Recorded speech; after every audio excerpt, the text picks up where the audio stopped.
Surrendering to the mystery. This is the sound of voices three. This is the sound of voices three.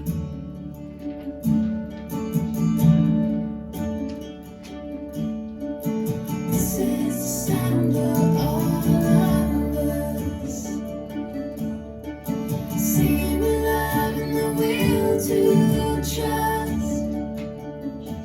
Leave the rest behind and turn to dust. This is the sound of all of us. This is the sound of all of us.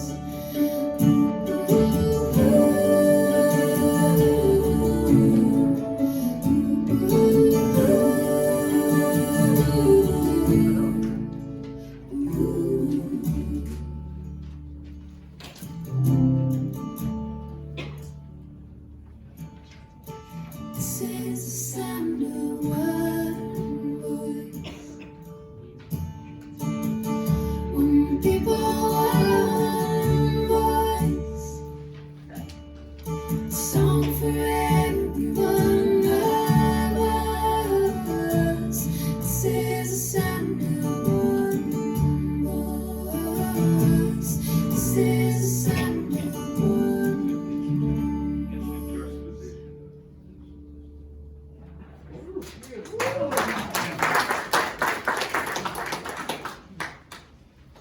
Good morning. Happy spring. Welcome to the Unitarian Universalist Congregation of the Shenandoah Valley. My name is Jackie Franklin, and I'm a member of the Board of Trustees. We are a welcoming congregation committed to supporting one another in our search for meaning and in our desire to make a difference for the good. All are welcome here to share, learn, serve, and be your truest self. We welcome our differences, but we are united on the side of love and justice. We like to say we don't have to think alike to love alike. If you are new to UU, I encourage you to take note of our mission statement, which is printed on the outside of our order of service. And we don't have lots of rules here, but we do have 8 principles that we affirm and promote, and they're also printed in your order of service on the inside.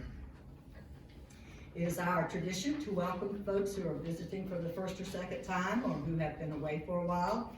And we would ask you to stand and introduce yourself if you're comfortable and tell us where you're from. So, do we have any visitors on this side today? Hi. I'm Haley, I'm nomadic, and this is my second UU church. Thanks for being here. Welcome. I'm glad to celebrate solstice with you. Thank you. Anybody else? I'm Beth, and I have been involved with UU for many years, and a recent transplant from Richmond, Virginia, now in Asheville. Yay. Hi everyone, my name is Luca. My first time here, I joined UU about 12 years ago when I was a teenager, and I just moved to Asheville from Colorado. Welcome. Any visitors over on this side?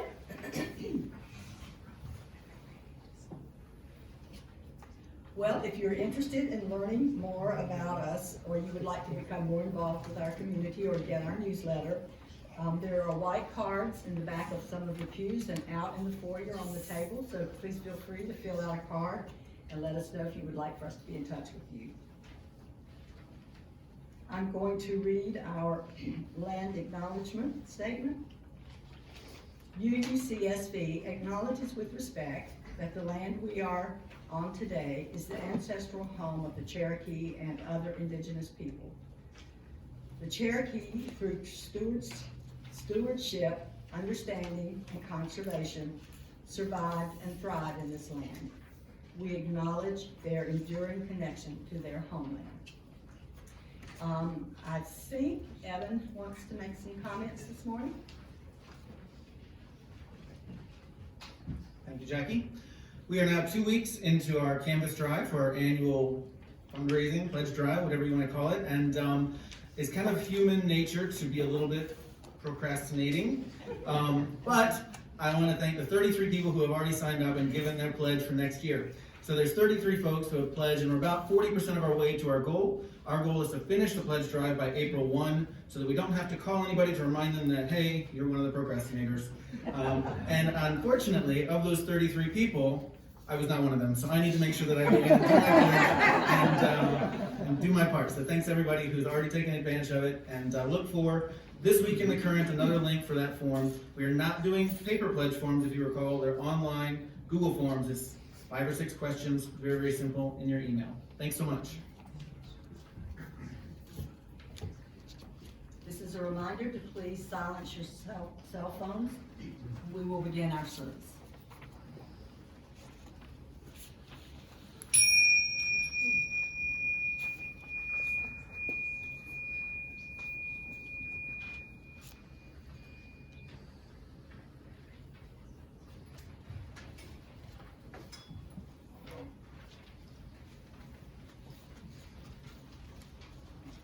We will light our chalice today with the words of Albert Schweitzer. At times our own light goes out and is rekindled by a spark from another person. Each of us has cause to think with deep gratitude of those who have lighted the flame within us. Good morning. Good morning. Our opening words are by Kathleen McKee. We come together this morning to remind one another to rest for a moment on the turning edge of our lives, to resist the headlong tumble into the next moment, until we claim for ourselves awareness and gratitude, taking the time to look into one another's faces and see their communion, the reflection of our own eyes. This house of laughter and silence, memory and hope is hallowed by our presence together. Our opening hymn is number 159, This Is My Song.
Our responsive reading today is number 602, 602.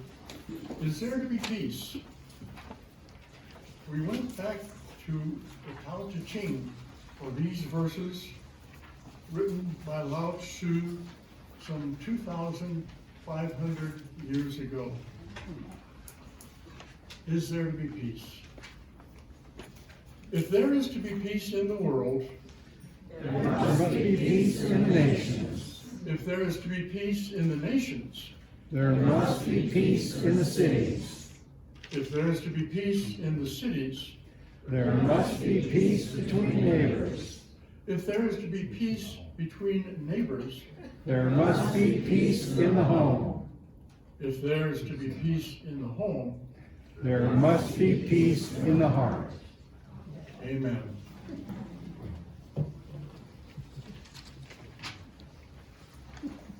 As a caring congregation, we now ask those of you who would like to share your joys and concerns to let us be aware of these. Diane will be lighting the candle for each of you.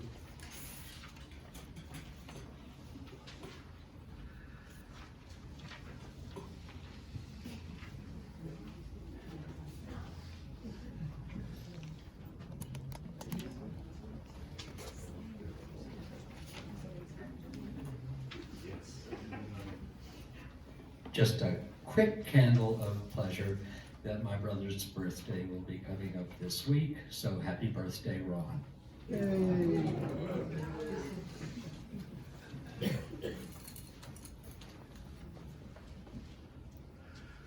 I have two small joys. Yesterday was a very busy day for us. We had soccer games and birthday parties, but at the end of the day, we took our family to the symphony, which was a fantastic joy. The boys got to enjoy symphonic music, but the second small joy is that they were checking for vaccinations at the door, which I was pleased out.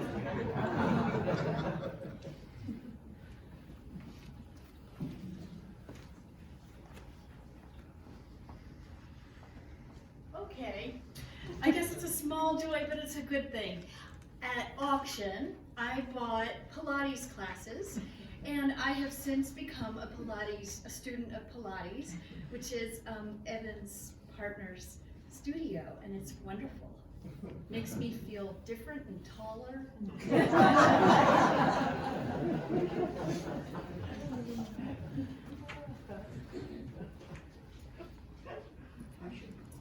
I appreciate that, Heidi, because I didn't recognize you. I'm Larry, and I have a joy. I found some reasonably priced babies yesterday. And for those who don't know them, they are a group that does improv called Reasonably Priced Babies. So I didn't actually go out and buy anything. But Marty and I and Andy went, and they were really fun to watch. And none of them were babies.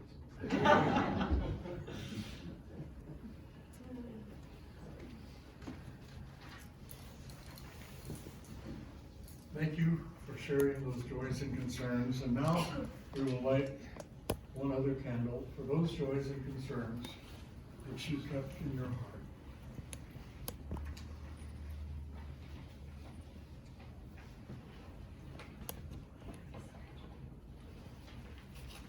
For our meditation today, we fast forward from a Chinese sage of some 2,000 years ago to a contemporary philosopher, author, and poet, Wendell Berry.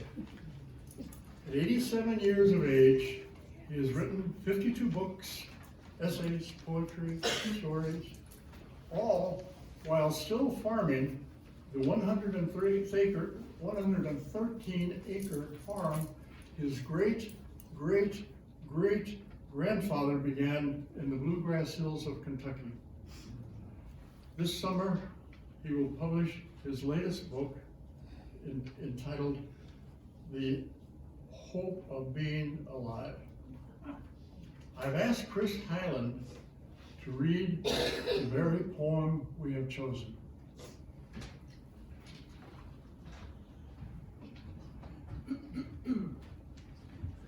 Morning.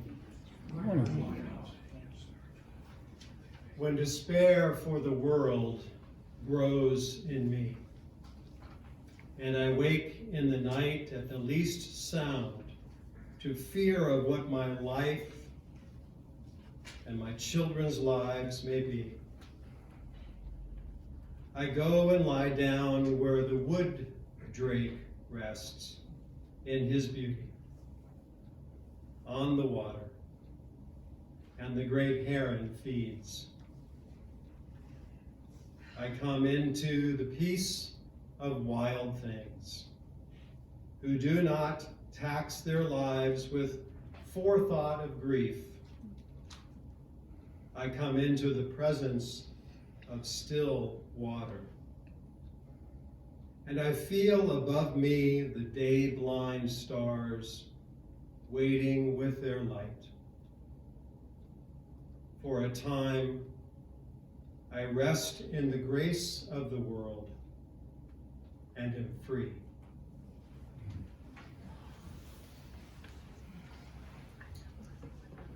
Thank you for that beautiful reading, Chris. And in the wake of this lovely poem, I leave you with the eloquence of silence.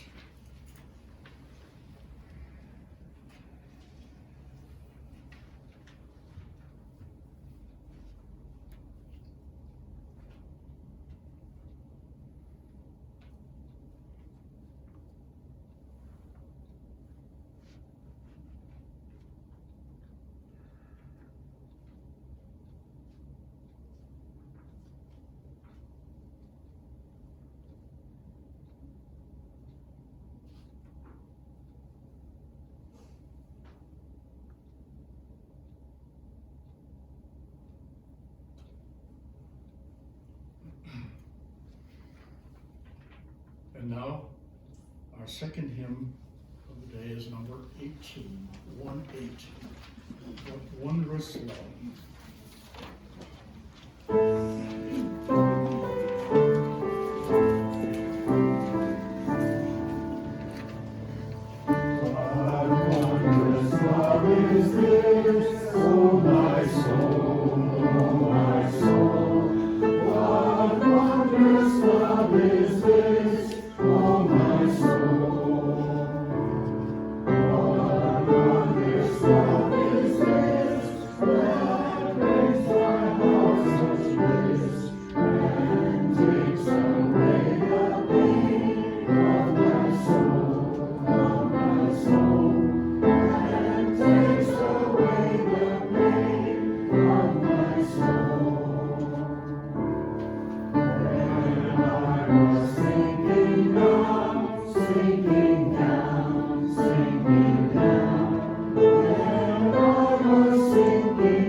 Now is the time for your offerings, which you know will be put to good use in this congregation and in the wider community.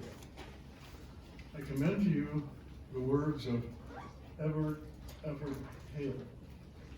I am only one, but still I am one. I cannot do everything, but still I can do something.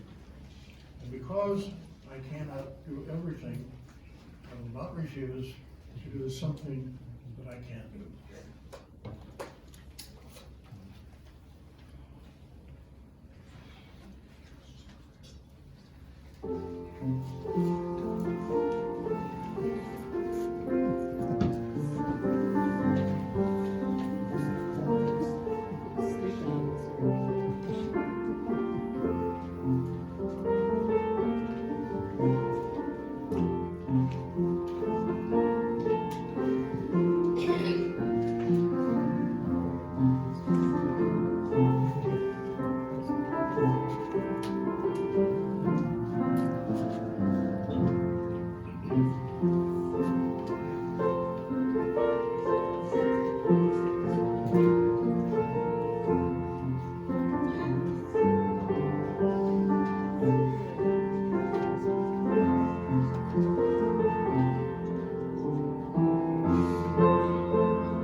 We are so fortunate to have with us today Reverend Carol Hovis.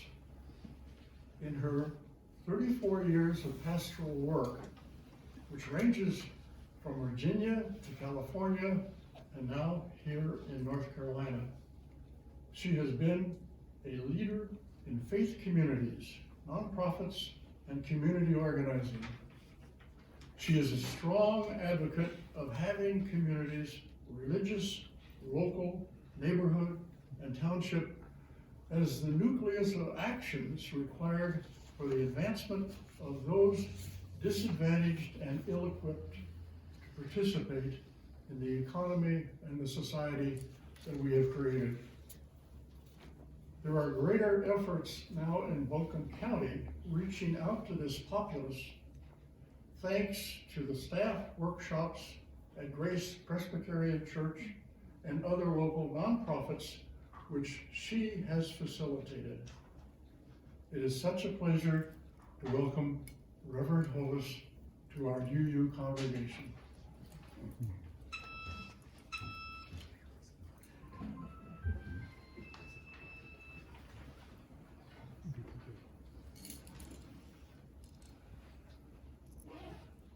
Test the microphone here.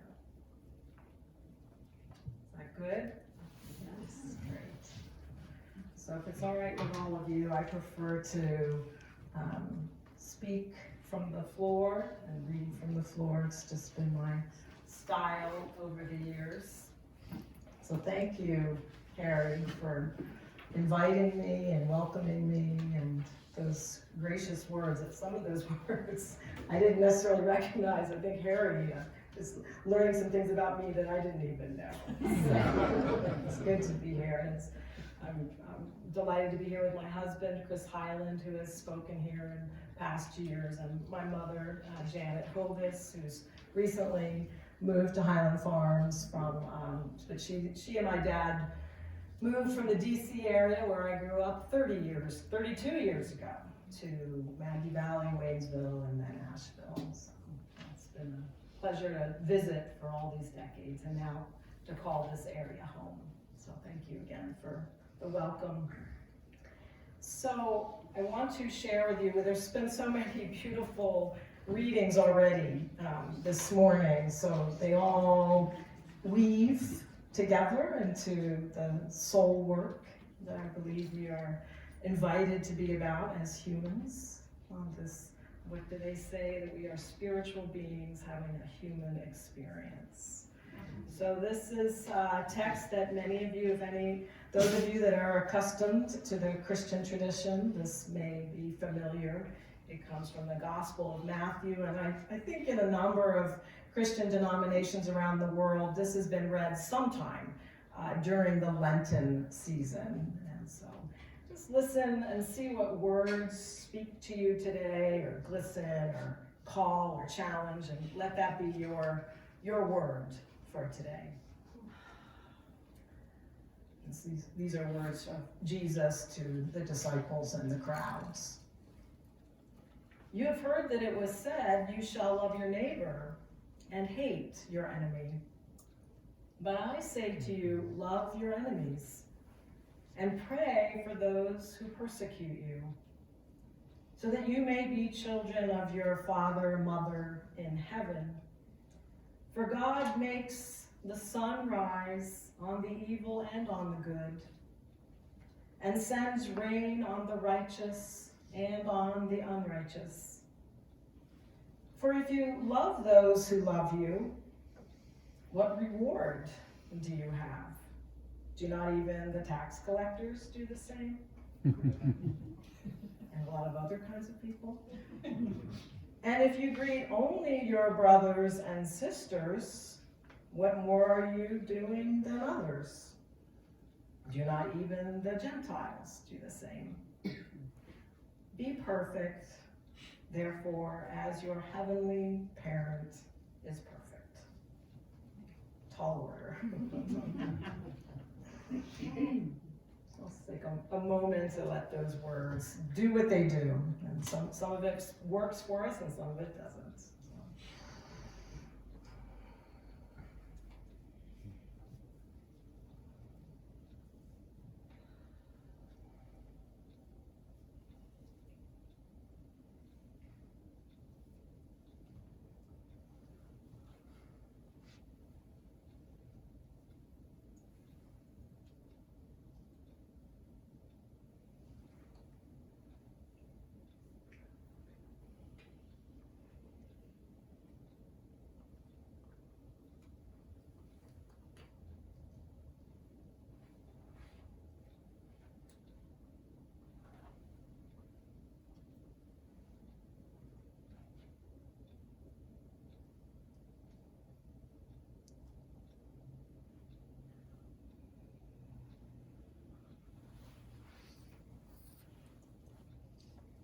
soul work.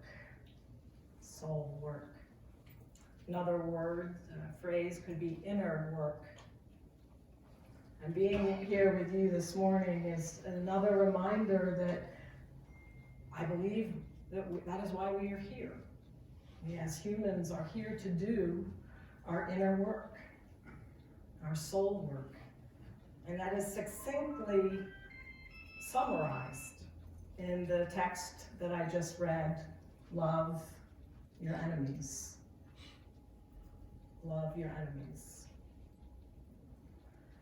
And there's a tendency for us humans having a spiritual beings having a human experience to look externally, outside of ourselves, for that meaning, that soul work in our lives. But the invitation continues to be that it's inner work.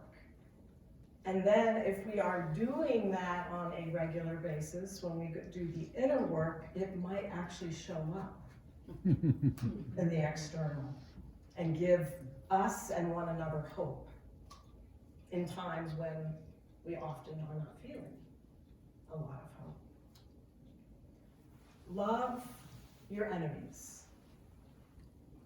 The word enemy comes from the Latin in amicus, not my friend. Fairly simple. And I don't have to tell you that we are living in times, although I think we can go back over thousands of years, when humans have been able to say, they are not my friends. I would conjecture to you that these past, I'm going to go back 20, 25 years with the rise of the internet and social media, and even for me, a very important moment in our US history that I don't think we spend enough time understanding is 9/11, where there has become a tendency, because of the internet, social media, to be even quicker to define who is my friend and who is my enemy. And now, we go 2 years ago, March, 4 years ago, have I got my math right? 2016? No, that's 6 years ago. There's been a heightened ability for people to talk about, maybe in the privacy of our homes, who are our enemies.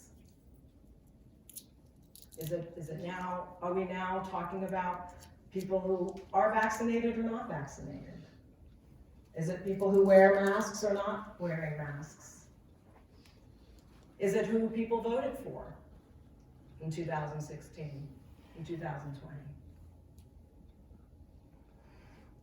So all of this talk about friends and enemies, and by the way, I'll just highlight it because I think it's part of our problem, is you take something like Facebook that has, in a sense, taken the idea of friends and moved it around the globe in such a way now that it's a very blurry, kind of unclear understanding. I think about our children and our children's children as we talk about what does friendship really look like?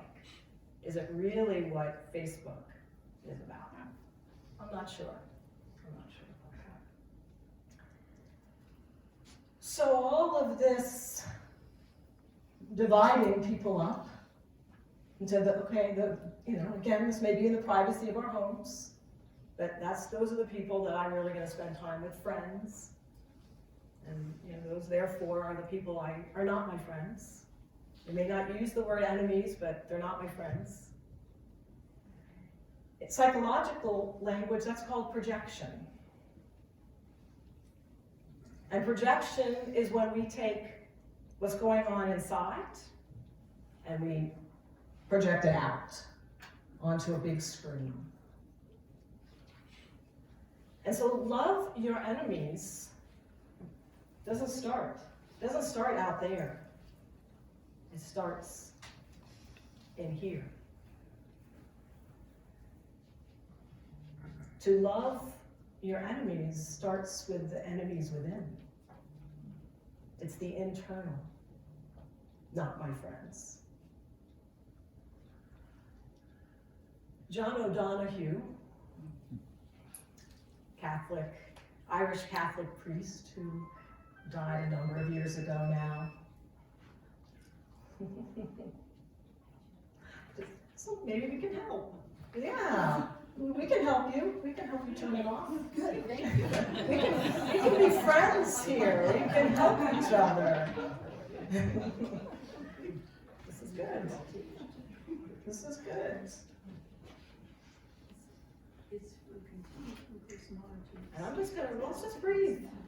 Breathe. These are the moments, right? These are the moments that we could very easily other each other about who turns their devices off, who doesn't, you know? Who uses devices, who doesn't? Who texts, who doesn't? I mean, I get really irritated sometimes when people in my life, some people text, some people don't, and then the different kinds of texts. So that's inside of me, and I can project that out. Is this a hard one? Is it? Take it back out. I'll help you turn this back on. Oh, great, she just took it. Thank you so much, both of you. You're good. Well, we'll take care of you when it's over. So, psychologically speaking, it is projection. And again, loving our enemies starts with them. So John O'Donohue, the Irish Catholic priest who has died, wrote in one of his seminal works, Anam Cara, Soul Friend. And he talks about how each of us, each person, has certain qualities about ourselves that are awkward, that are disturbing, that are negative. And our tendency is to want to hammer them. I mean, even when I read the end of that text today, be perfect, that's part of the problem, is the way that's been interpreted. I mean, O'Donohue calls it hammering our second-hand thoughts that we create inside of us, this monoscape, instead of appreciating the interior landscape of our complexities, our contradictions. What are some of your, I want you to take a moment right now, some deep breaths, just get in touch with yourself internally. What are some of your awkward, disturbing, negative qualities? Just take a couple breaths, and if you have a block or a blank, think about what people who know you well have told you, because it's often truth. Just take a few moments.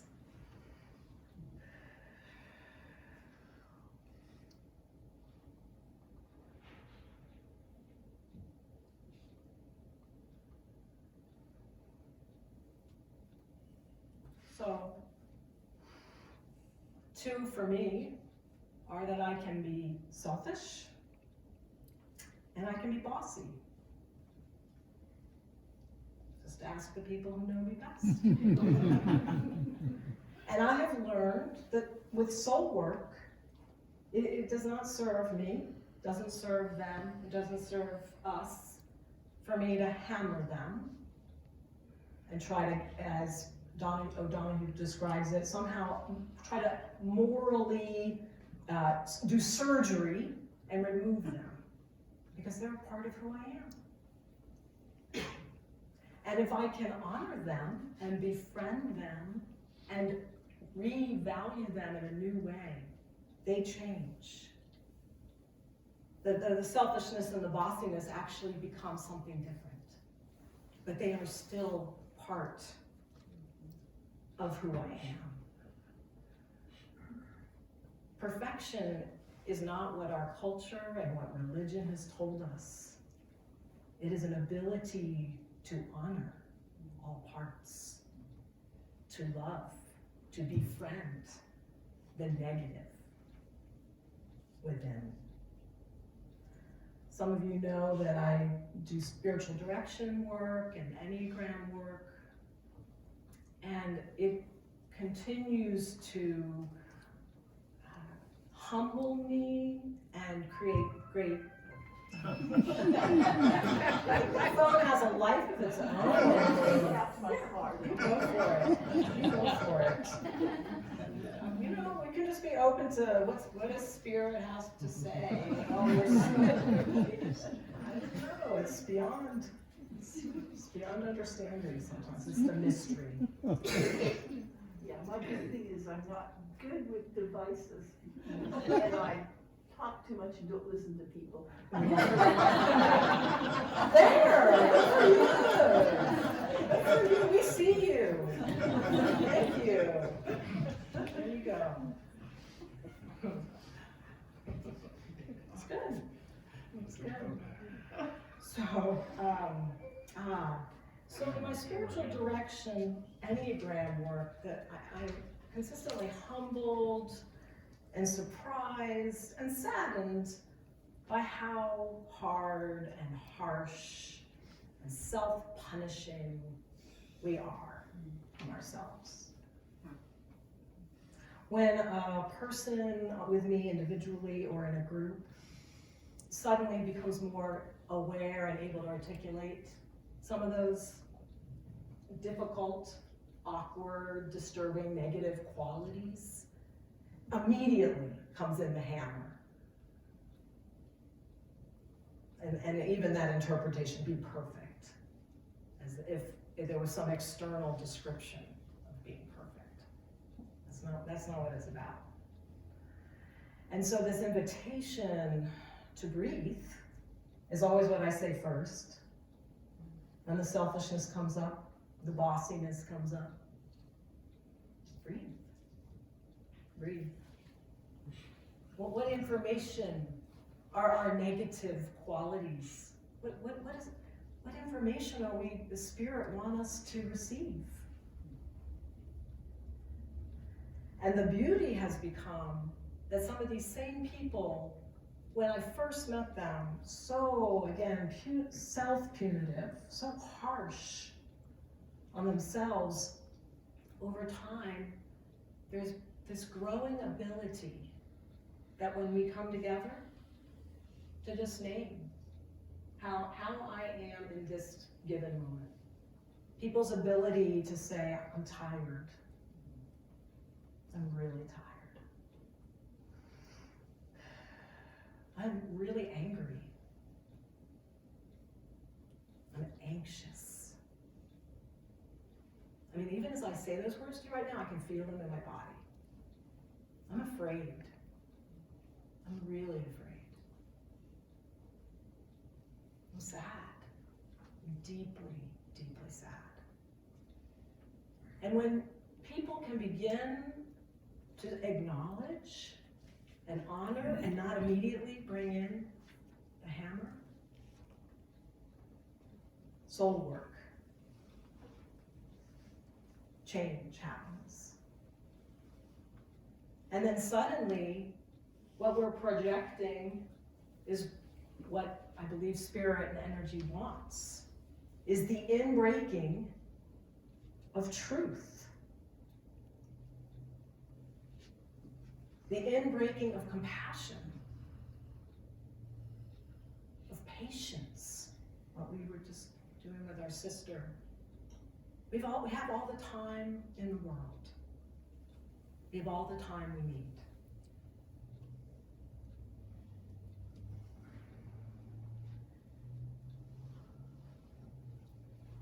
But if our inner world is at war between the good qualities, the positive ones, the ones that we want everybody to like, the ones we want Harry to say about us in the beginning. If the inner world of us is a war between those and the selfishness and the bossiness, and whatever yours are, it's no wonder that we have war in our world. And we've always had wars in our world. This is not new. This is since the beginning of human history. Because we're still on the journey of figuring this out, this soul work. In the podcast, Hidden Brain, beautiful tapestry, that podcast of neuroscience and social science. A recent episode of Shankar Vedantam with Dr. Naomi Rothman. And it was entitled The Benefits of Ambivalence. Yeah, let that land. The benefits of ambivalence. Was also said mixed emotions. The benefits of mixed emotions. And Dr. Rothman has spent her career observing and studying and experimenting and talking with all of her colleagues and with people, and since even in her own childhood observing her father, who apparently was a master as a professor of modeling ambivalence. Questions like, well, what if? I wonder, maybe, perhaps. And Dr. Rothman shares with Shankar that one of the great benefits of ambivalence is that it contributes to meaning making. The making of meaning in our world and in our lives.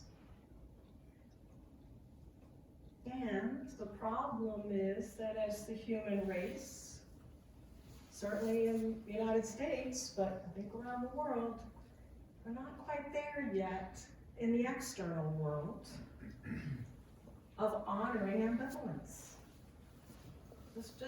I don't have to give you examples, you can think about them later, but in our politics, in business, in our corporate world, and even in the religious world.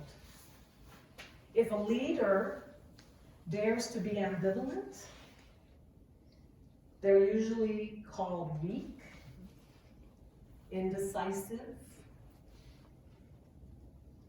not strong, not in control, not clear. That's one reason why they don't get into positions of leadership. It's not because they don't have the skills.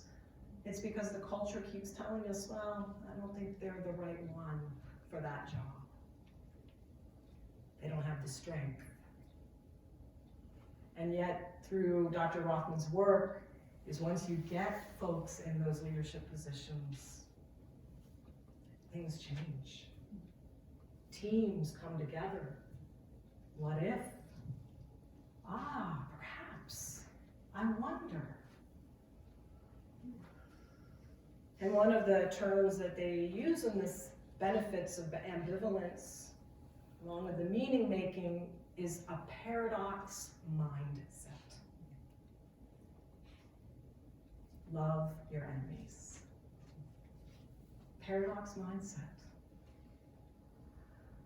So, what does it look like for us in this soul work that I believe is the reason we're here? If we can do this paradox mindset with our inner world, beginning to love, honor the positive and the negative qualities of who we are, we can begin to project that out and begin to be a part of the inbreaking. And let me say again that where we are right now in March 20, 2022 is not some, the worst point ever in human history.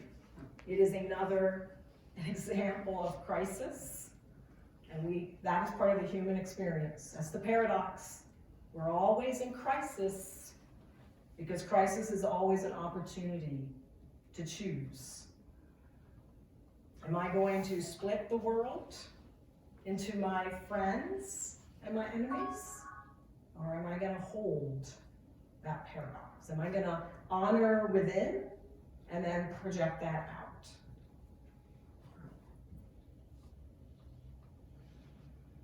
One of my favorite spiritual practices is to read the biographies and the stories of great humans over thousands of years who I believe embodied this kind of life.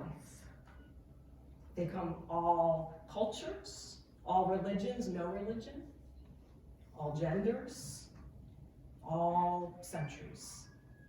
One of the books is called All Saints, but I keep joking with Chris, I want to write a new one because it never ends. The saints are among us, the saints are here. We are the saints.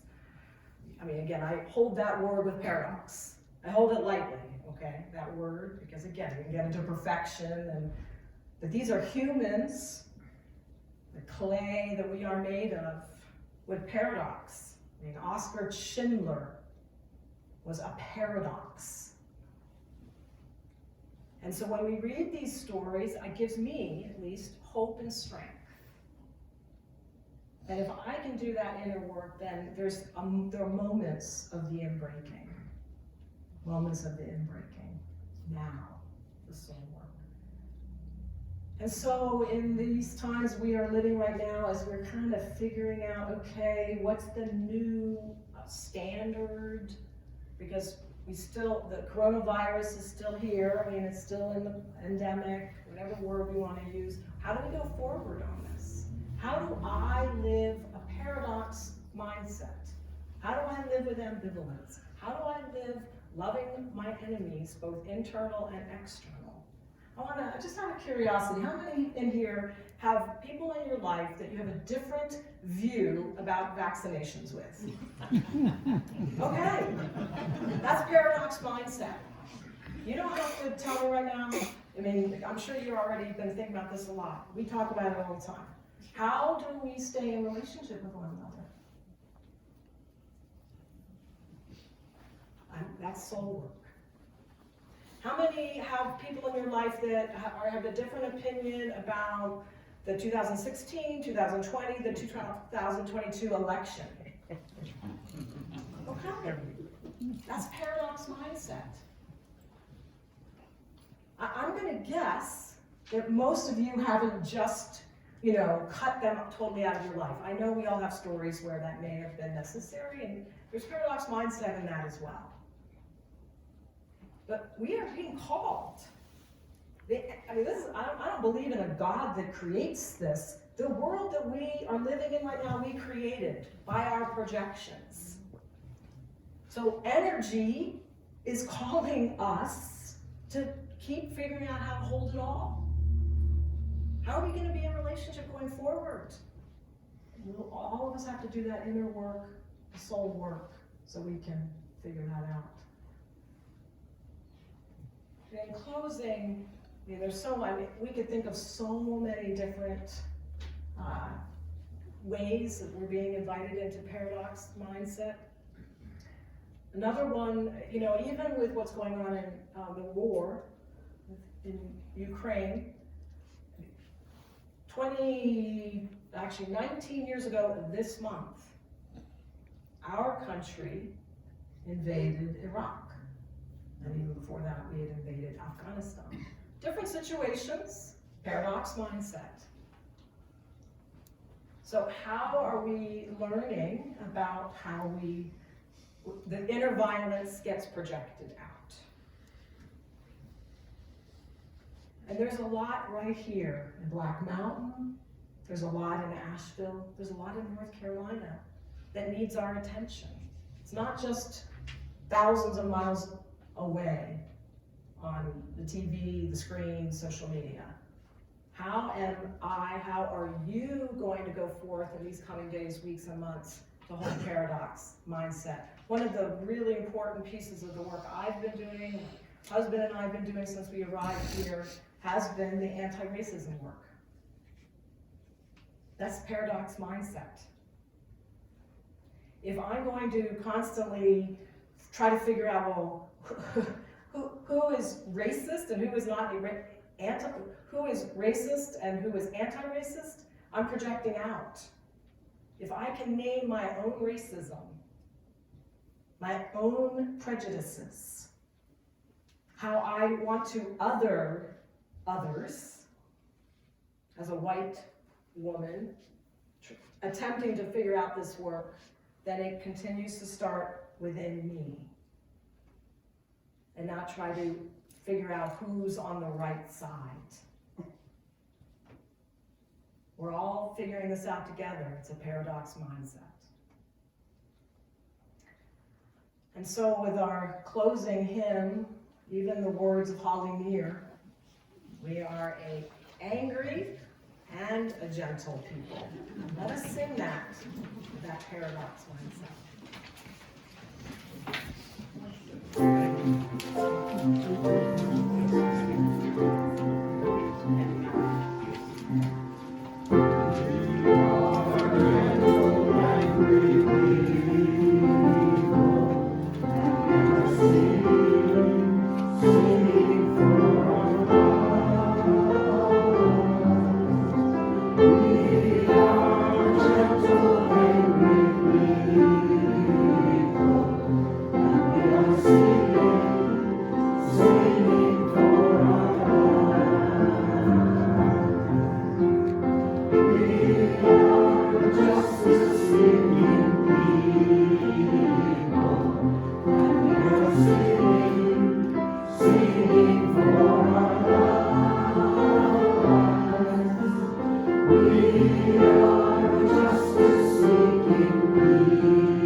Profound message, which was so needed.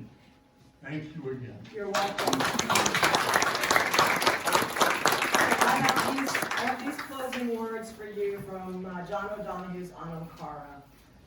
It's the poem in the beginning of this book, Banach.